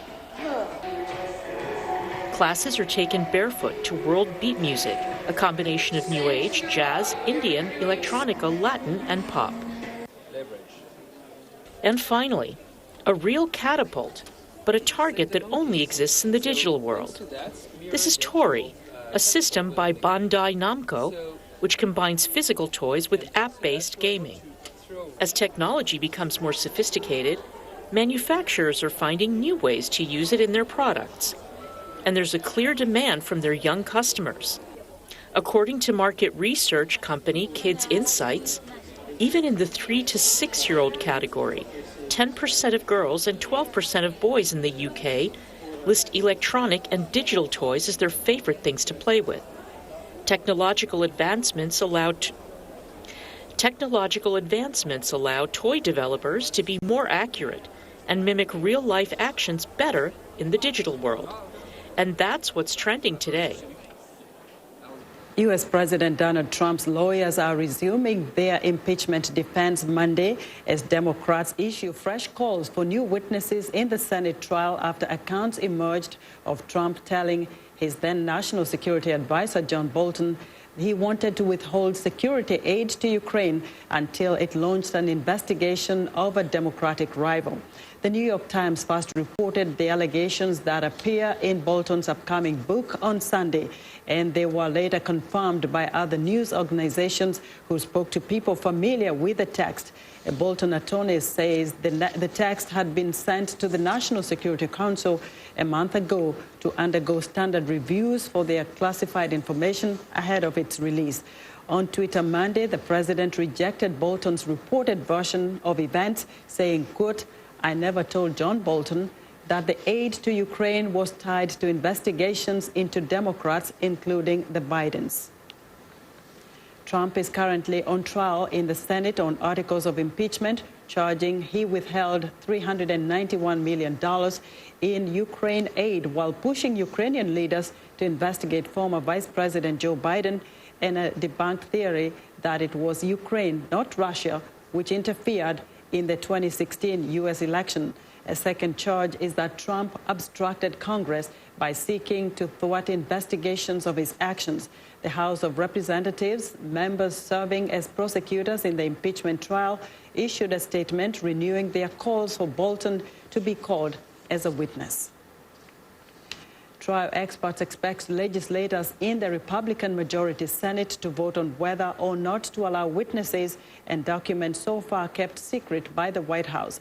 As VOA Arashara Basadi reports, senators from the two major parties seem on opposite ends of the issue. This week in Washington, senators will vote on whether or not to allow witnesses and documents in the impeachment trial of President Trump. The chaplain will lead us in prayer. The White House defense team on Saturday opened its case. Disagreeing with the president's decision on foreign policy matters, or whose advice he's going to take, is in no way an impeachable offense. The Senate has never removed an impeached president from office. They're asking you to do something that no Senate has ever done. And they're asking you to do it with no evidence.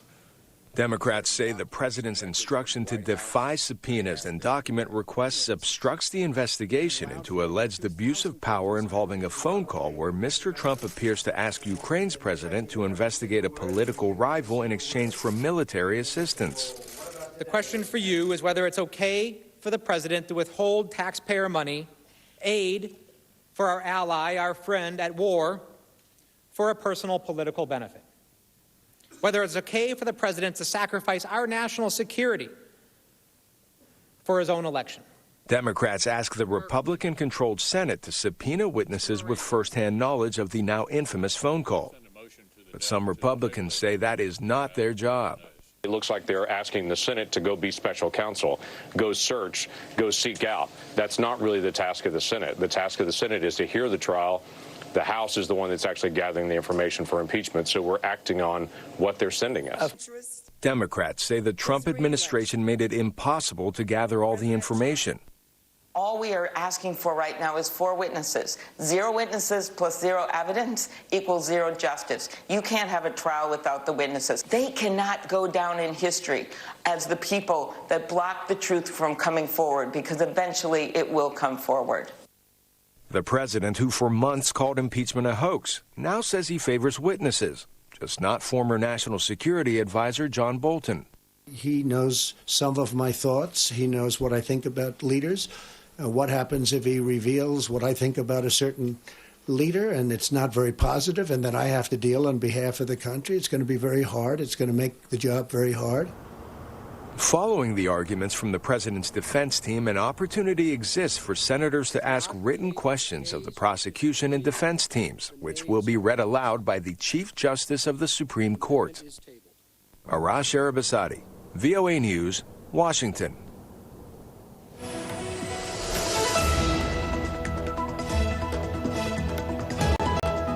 And joining us now is Sunday Shomari. Hello, Sunday. It's a very sad day today for the sports fraternity, the entire world, with the death of NBA legend Kobe Bryant. Yes, Esther, it's tough for sure. As you mentioned, the whole world is mourning Kobe Bryant, also known as the Black Mamba, for his lethal on-court exploits. He will be remembered for his greatness both on and off the court. Meanwhile, in Australian Open women competition, Russian Anastasia Pavlyuchenkova continued her success, reaching the quarterfinals after fighting back past former champion Angelique Kerber from Germany with a 6-7, 7-6, 6-2 win on Monday. It will be the 3rd quarterfinal appearance in 4 years for the 28-year-old Russian, and her win ensured Melbourne Park will crown a new women's single champion on Saturday.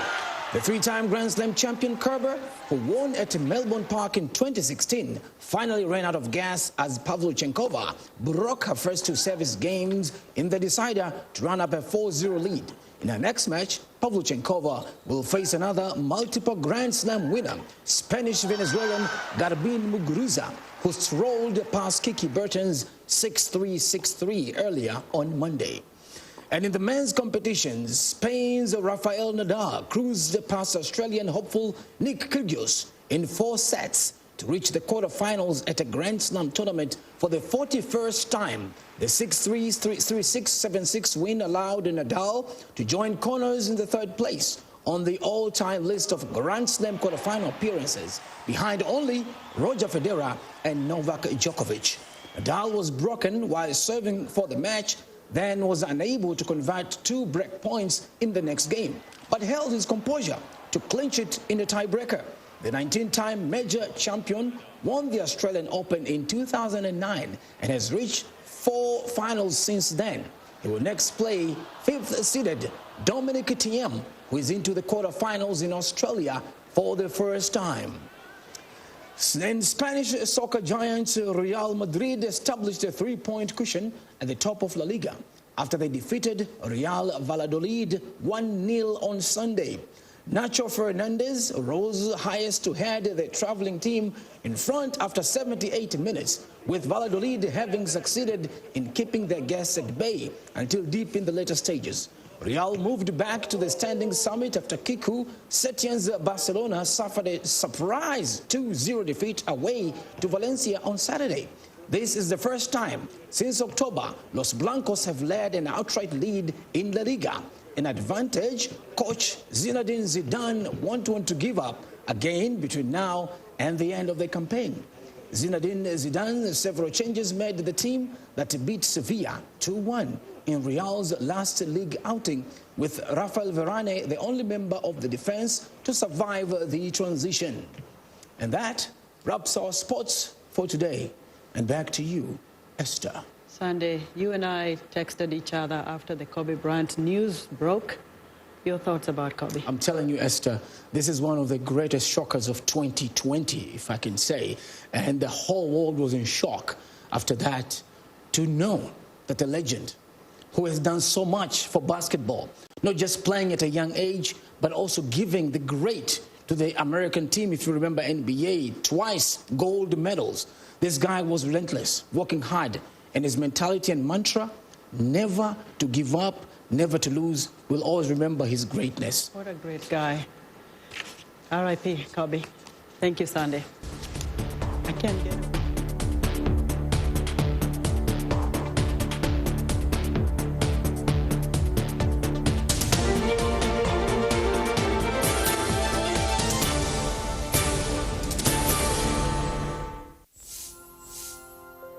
I'm Deputy Comptroller of Customs Joseph Atta, the spokesman for the joint security exercise. Over a period of time, either through indifference or deliberate non-compliance to the ECOWAS protocol on transit of goods by our neighbors, the Nigerian Customs Service have been raising this issue. MOUs were signed severally. They were broken as soon as they were signed. We've seized over 32,050 kg bags of rice. And that is a huge impact. And then the fact that the coming in of this foreign rice have been completely shut down. We've gone around, we've received testimonies of farmers who, before now, found it difficult to sell one truck on a market day. These people say it now that those who could not sell one can now sell up to 20 trucks.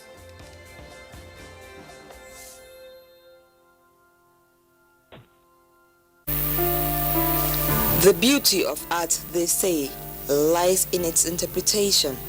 The fact that one can look at a painting or any form of art piece and see a meaning or perspective, then the message has been passed.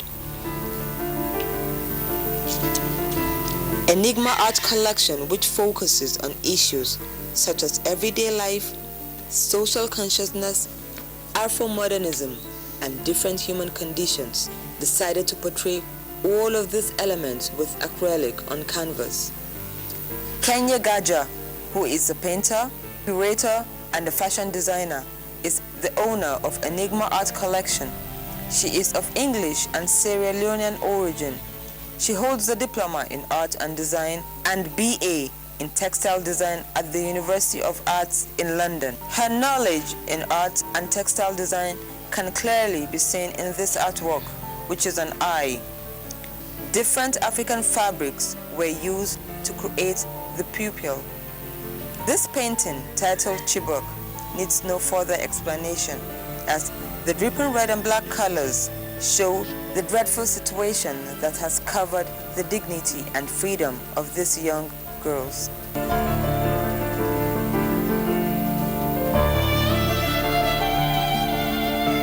The exhibition, titled Womanish, is a part of continued celebration of women, particularly using art as its media to examine, question, and criticize the relationships and roles of females in today's society. The title Womanish was inspired by a poem which explores the journey of the female form. It also celebrates the beauty, poise, elegance, and uniqueness of a woman. Kenya has used painting as a medium to pass out all of these attributes and challenges women face, and will continue to use art to reclaim the female body and strength.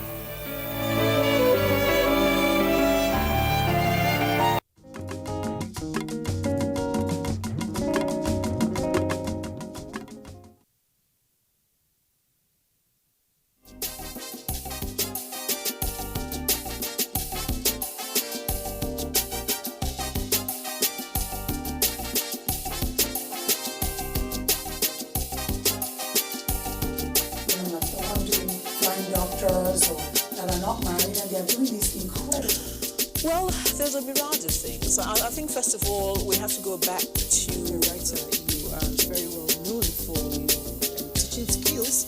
Your students speak a whole lot about you. Miss Nigeria competition. And I said, let's pick them up. Let's take them back to Nigeria and let's teach them a different kind of job.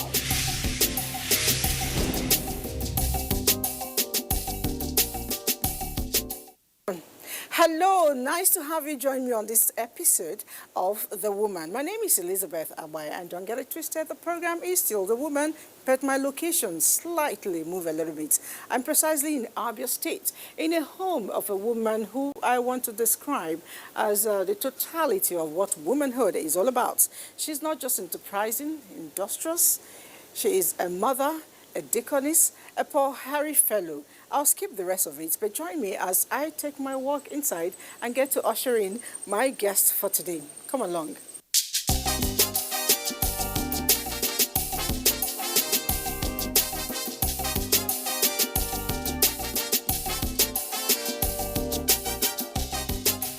I don't think in gender boxes at all. I just get on with it. A man that would dare to ask the wife, who do you think you are? That is a real man. In fact, our husbands are our firstborns. The husband needs more attention than even the children. It's not only about work, it's not only about family. They need. When I asked to be hoisted as a governor, I wanted to be allowed to go out there and contest for the position of governorship candidate first. There's nothing greater than looking back and seeing that while you were aspiring, you were able to inspire others. Power to women. Yes, we need to have more women, more multitaskers around Nigeria to get Nigeria working. Definitely. But it is the lodge, the house, the home of the First Lady in Abia State, the mother of a state. Join me as I graciously and happily and quite humbly welcome the First Lady of Abia State in the person of Mrs. Nkechi Ikpeazu, wife of the Governor of Abia State, and of course the founder of one great foundation that has helped a lot of people within this state and environment. Thank you for having me in your house. I was going to say thank you for coming to my studio, but for the next 25 minutes, this is my studio, so I'll still say thank you for coming on the show. Yeah. All right. We all knew you, long ago before you became the First Lady.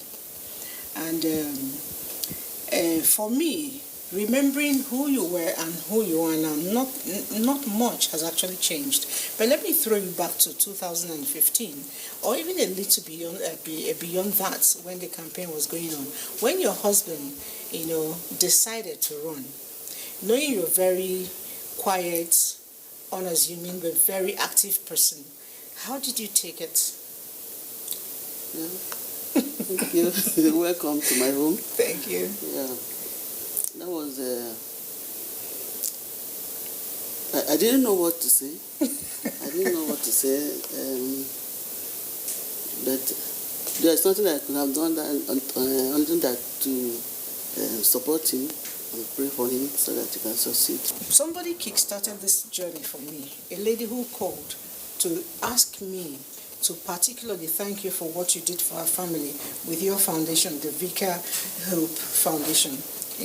That's a foundation that saves a lot of people with the sickle cell sickness. Tell us, how did this come about? What led to the birth of this charity act in you? Actually, I had a very, very close relation that is a secular. So watching him grow, it touched me. And when I came into this position, I decided to do something to help our people as regards the Vicar Hope Foundation. The Vicar Hope Foundation, we have had two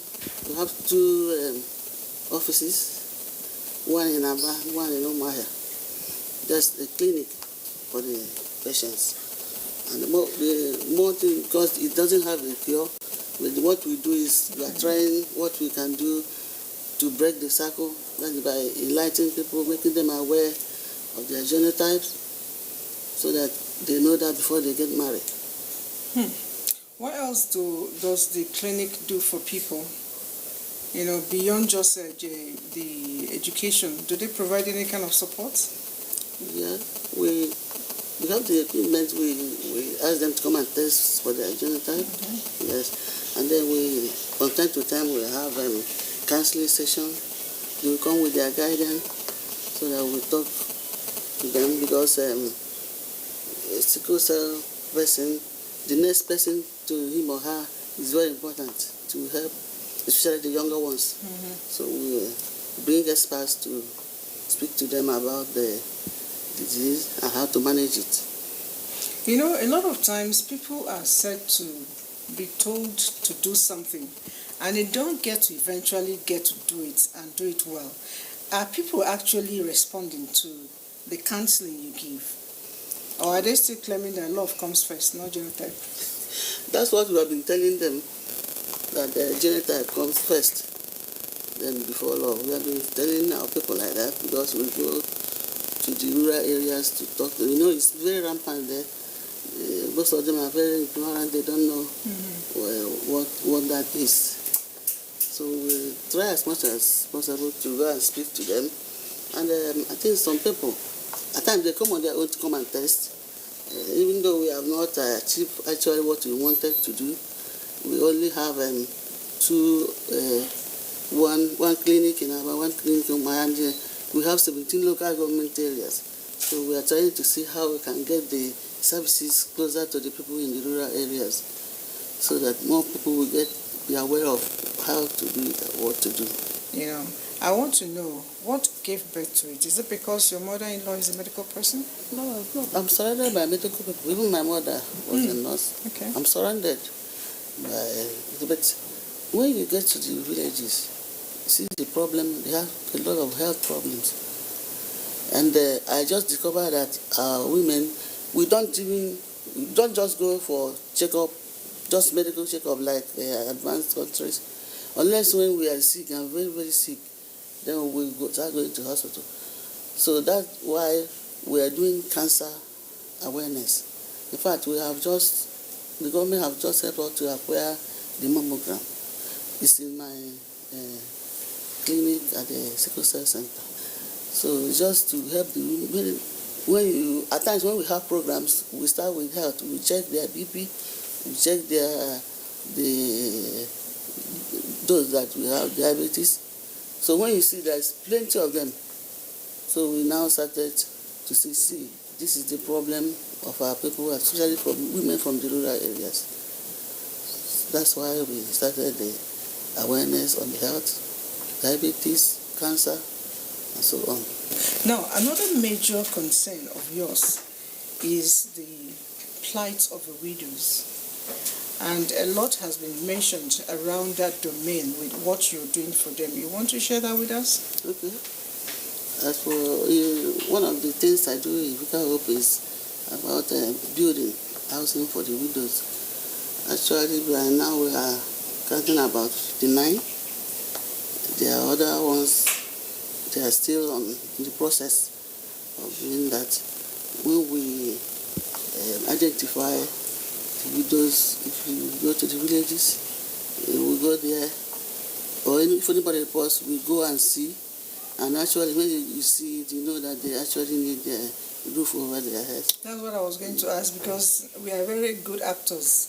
We can act to collect. We go there, we go to the villages and we see it. You just see the children, you see the parents, you see their houses. Some of them will just use the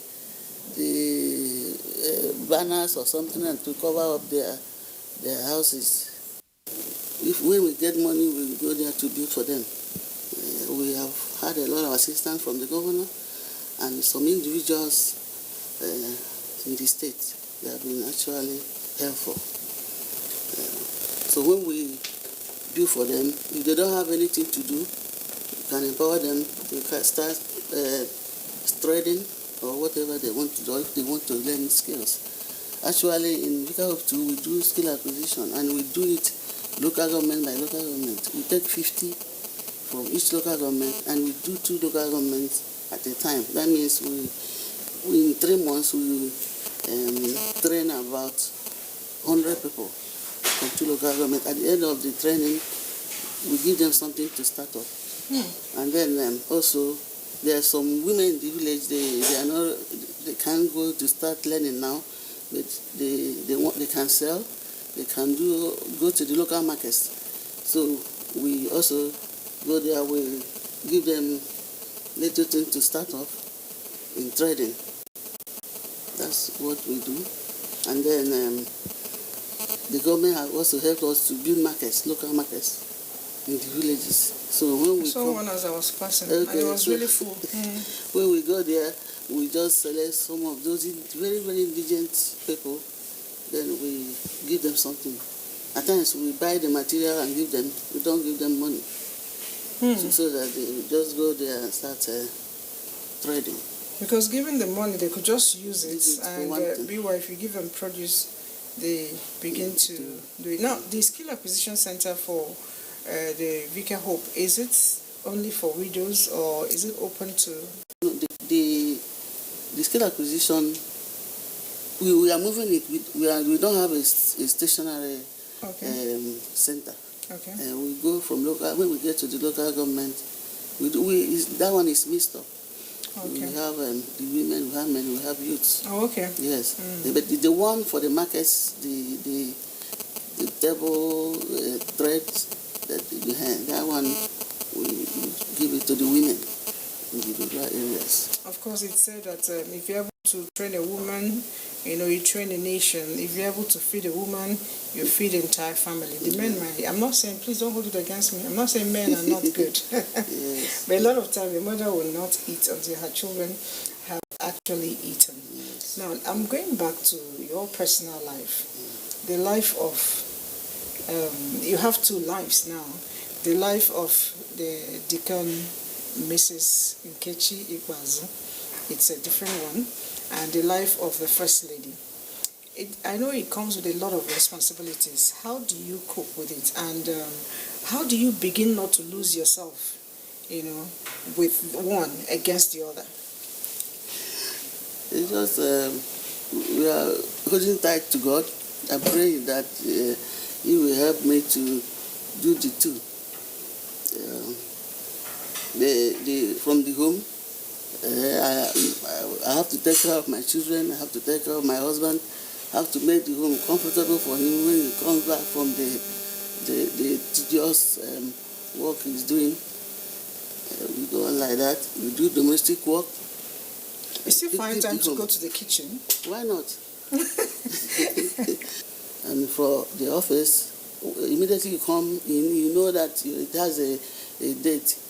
You know that you have a date to leave. Just sometime, then you leave, another person will come. So there's you try to be yourself, because after the tenure, you go back to where you are coming from. All right, it's beautiful to know, because a lot of times we lose sight of who we are, because at the end of the day, we didn't really compromise the fact that every position, except the position of life, even life itself has expiration dates. Now, you have worked with women closely, especially the indigent women. Coming here, I tried to sample opinion. Some people actually said that the men are the reasons why the women are not progressing well. I don't know what your take is on that. What is that is stopping our women from coming out and feigning for themselves, supporting their families properly? Well, I think the first one is the culture. Culture. Okay. The culture, because they believe that the women, our own, is just inside the kitchen or in the house, but it's not so. Because we have seen a lot of women who are doing it outside, and so Anyway, let me, if it's about politics, if you are talking from the angle of politics, there are so many factors that face the women there. So, and at times some women will not even support their fellow women. Really? Yes. As a pull her down syndrome? Yes, okay. We will support it. But I remember the last time we were doing the local government election, some women, they will come, you will be encouraging them, just go out, take the form from the chairman. And some women will say, no, don't go, be the deputy, that type of thing. But we continue to enlighten them, to talk to them that they can also do it. And the ones we had, they did very well. They performed well. But it's not the physical strength that you are going to use to do it. It's the intellect and the everything that you are going to use to perform the task. All right. I know that you're sports inclined. As a matter of fact, you have been able to do a whole lot in the area of sports. You actually have received award as a patron of a certain sports group. And I know that you sponsor the Nkechi Ikwazu annual National Open Para Badminton Champions. That's quite commendable. Were you a sports girl in secondary school? Yes. Really? Yes. Wow. Did you compete? I'm a fast runner. Fast runner? Yes. I'd like to roll back a little bit and see what it was like. I do high jump and I do the 100 meters where we're in secondary school. Yes. I see the gym house. Are you still using it? Yes. Okay. So how do you relax generally? I do gym when I sit back in my house, listen to music. I can sew. That's good. I'm a good tailor. You can try me. Interesting. Yes. So those of you who are watching right now, Christmas is around the corner, and I'm going to get my beautiful clothes and send it to the First Lady of Abia State. She has to do me a costume that I'll wear on Christmas Day. And when I wear it, I'm going to stand and tell you, this is it. All right, it's so lovely knowing that being who you are, it didn't take away the woman in you, because no matter what we are, we're made to be that help. And when I tell people that help is not just like pushing somebody around, somebody who is your help is actually your strength. So, which is why we may be called the weaker sex, but we remain the strength of the men. As a parting word, I'd want to have you share your advice to women who are apparently watching you now, especially the women of Abia State who are your children at the moment. Okay. I always tell the women that nobody should stay idle. Learn a trade. Even if you are a civil servant or you're a doctor, learn a trade that you can be using in your home. It will help. My mother-in-law was a nurse, but my husband told me that she's the one that made her the sweater that she used to when he was little. That's like coat of many colors. So I'm advising them to come out. Let them come out. Let them hear us. At least let us complain of those things they don't allow us to do. So let's start from somewhere. So I'm encouraging them to come out, even if it's in politics, in their homes. Let us come out and stand as women. At least let us support one another in whatever we are going to do. All right, that's a good one. How would you want to be remembered? I want to be remembered by the service I've rendered to the people in this my position. If you see the joy, the happiness on the faces of those women you build houses for, you will be fulfilled. So that's what I want to be remembered for the services I've rendered to the very poor, indigent people in our state. That's lovely. That's lovely. And I pray that God continue to, give you the grace to do more.